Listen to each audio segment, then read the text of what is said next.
कभी कभी ऐसा नहीं लगता कि हमारी आर्थिक जिंदगी किसी अदृश्य कहानी के हिसाब से चल रही है? आज हम इसी धन की पटकथा को समझने जा रहे हैं। ये एक ऐसा सबकॉन्शियस प्रोग्राम है जो हमारी फाइनेंशियल रियलिटी को तय करता है। तो आइए पता लगाते हैं कि इस कहानी को फिर से कैसे लिखा जा सकता है। ये सवाल ना एक ऐसी सच्चाई की तरफ इशारा करता है जो थोड़ी चुभती है। अक्सर ऐसा लगता है कि कोई अनदेखी ताकत हमारे पैसों से जुड़े फैसलों को कंट्रोल कर रही है, चाहे हम कितनी भी मेहनत क्यों ना कर लें। ये जो एक ही पैटर्न में फंसे होने का एहसास है ना, आज हम इसी को खोलकर देखने वाले हैं। तो आखिर ये वेल्थ स्क्रिप्ट या धन की पटकथा है क्या?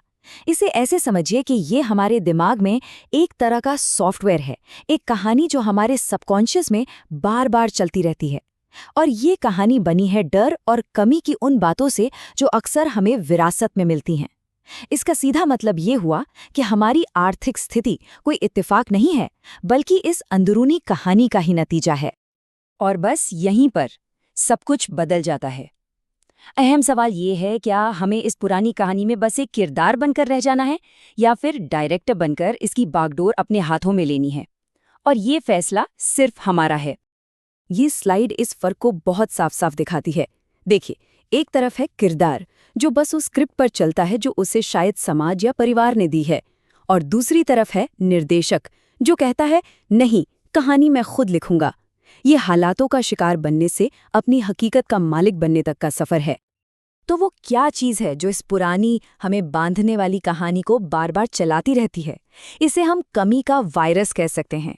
ये हमारे सबकॉन्शियस में वो रुकावटें या छापें हैं जो हमें एक ही फाइनेंशियल पैटर्न में फंसाए रखती हैं, बिल्कुल किसी अंतहीन लूप की तरह।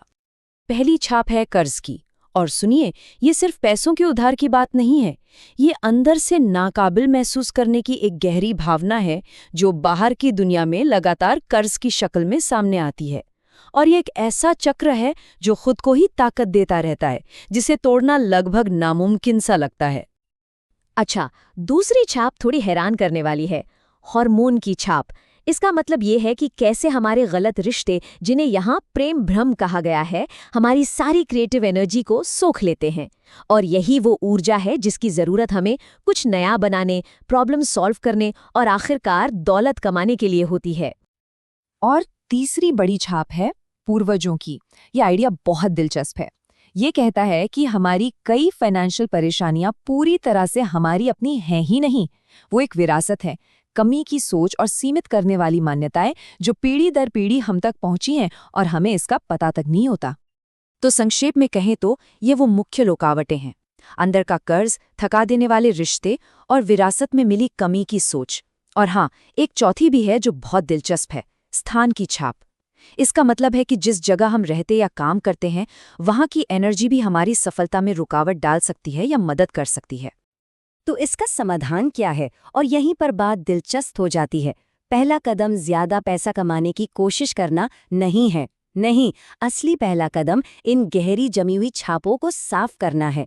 ये ठीक वैसा ही है जैसे पहले रास्ता साफ किया जाए ताकि समृद्धि की गाड़ी आसानी से चल सके। और इस प्रक्रिया के कुछ ठोस कदम हैं।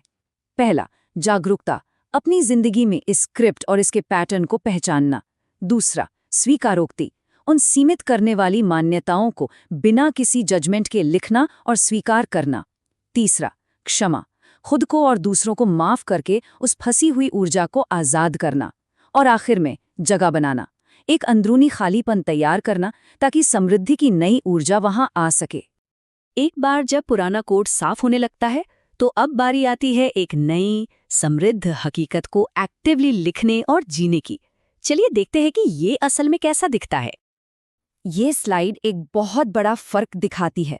दौलत का पुराना मॉडल जो कंपटीशन, छीना झपटी और जमाखोरी पर टिका था, अब वो पुराना हो चुका है। उसकी जगह एक नया मॉडल ले रहा है जो प्रवाह, प्रेम और लेन देन पर आधारित है। ये सिर्फ रणनीति में बदलाव नहीं, ये सोच में एक जबरदस्त बदलाव है। ये नए नियम 3 सिद्धांतों पर टिके हैं। पहला, दिव्य अर्थव्यवस्था, मतलब जितना आप खुशी से साझा करते हैं उतनी ही फाइनेंशियल एनर्जी बढ़ती है। दूसरा, कमी को असफलता के बजाय एक सबक के रूप में देखना जो डर को ज्ञान में बदल देता है। और तीसरा, ये समझना कि असली महारत जमा करने में नहीं है, बल्कि दौलत को आज़ादी से बहने देने का एक जरिया बनने में है। और ये बात गांठ बांधने वाली है। ये सिर्फ पॉजिटिव सोचने के बारे में नहीं है, बल्कि इसे जीने के बारे में है, इसे महसूस करने के बारे में है। सिद्धांत ये है कि समृद्ध पाने के लिए पहले समृद्ध होना पड़ता है। शरीर की हर कोशिका को ये महसूस कराना है कि मैं पहले से ही समृद्ध हूँ, अभी इसी पल। और इस सब का जो असली फायदा है वो बैंक अकाउंट में पड़े पैसों से कहीं ज्यादा बड़ा है। ये हमें दौलत की एक ऐसी परिभाषा की ओर ले जाता है जो हमारी जिंदगी के हर पहलू को कवर करती है।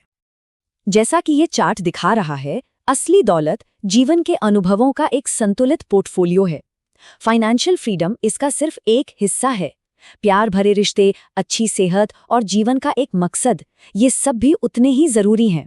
इसी को कहते हैं 360 डिग्री की समृद्धि। और यहाँ एक बहुत गहरी सच्चाई छिपी है। पैसे की ऊर्जा और प्यार की ऊर्जा ये अलग अलग नहीं है, ये आपस में जुड़ी हुई हैं। हमारे रिश्तों की क्वालिटी का, खासकर हमारे माता पिता और पार्टनर के साथ, हमारी फाइनेंशियल हेल्थ पर सीधा असर पड़ता है। अक्सर एक को ठीक करने से दूसरा अपने आप ठीक होने लगता है। तो इस नई धन की पटकथा को रोजमर्रा की जिंदगी में एक्टिवेट कैसे करें? इसके लिए 3 मुख्य प्रैक्टिस हैं।